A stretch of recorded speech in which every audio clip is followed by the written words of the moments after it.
కామారెడ్డి జిల్లా బాన్సువాడ నియోజకవర్గంలో రాజకీయాలు హీటెక్కాయి. బీఆర్ఎస్ ప్రభుత్వంలో పోచారం శ్రీనివాసరెడ్డికి అత్యంత సన్నిహితుడైన ద్రోణవల్లి సతీష్కు పోచారం కుమారుడైన భాస్కర్ రెడ్డికి మధ్య మాటల యుద్ధం నడుస్తుంది. డి అంటే డి అన్నట్టు ఒకరిపై ఒకరు ఫైర్ అవుతున్నారు. కామారెడ్డి జిల్లా బీర్కూరు మండలం మల్లాపూర్లో ప్రెస్ మీట్ నిర్వహించిన పోచారం వర్గం కాంగ్రెస్ నాయకులు మాజీ జెడ్పీటీసీ ద్రోణవల్లి సతీష్పై నిప్పులు చెరిగారు. ఇక తమ నాయకుడు పోచారం శ్రీనివాసరెడ్డిపై అనుచిత వ్యాఖ్యలు చేయడానికి తమకు మనసు ఎలా వచ్చిందని, ఆయన లేకపోతే అసలు నువ్వు ఎక్కడున్నావని ప్రశ్నించారు. గత 10 సంవత్సరాలుగా ఉమ్మడి మండలాన్ని ఒక నియంత్రణ అధికారులకు భయభ్రాంతులకు గురి చేస్తూ ఇసుక మాఫియా డాన్గా ఎదుగుతూ కోట్ల రూపాయలు వెనకేసుకున్నావని దుయ్యబట్టారు. మా నాయకుని కుటుంబం పైన ఎవరైనా అనుచిత వ్యాఖ్యలు చేస్తే భౌతిక దాడులకు దిగుతామని హెచ్చరించారు.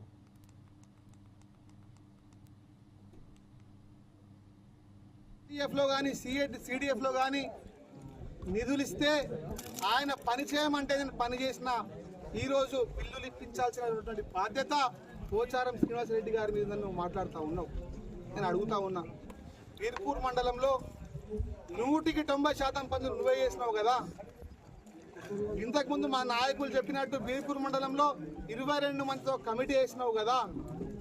మార్కెట్ కమిటీలో 22 మందిని కూర్చుండబెట్టి పోచారం శ్రీనివాసరెడ్డి గారు ఎస్డిఎఫ్లో కానీ సిడిఎఫ్లో కానీ ఇంకా ఏ రూపైనా నిధులు తీసుకొస్తే కమిటీని అక్కడ కూర్చుండబెట్టి నువ్వేమాట మాట్లాడినావు ఈ సందర్భంగా నేను గుర్తు చేస్తా ఉన్నా.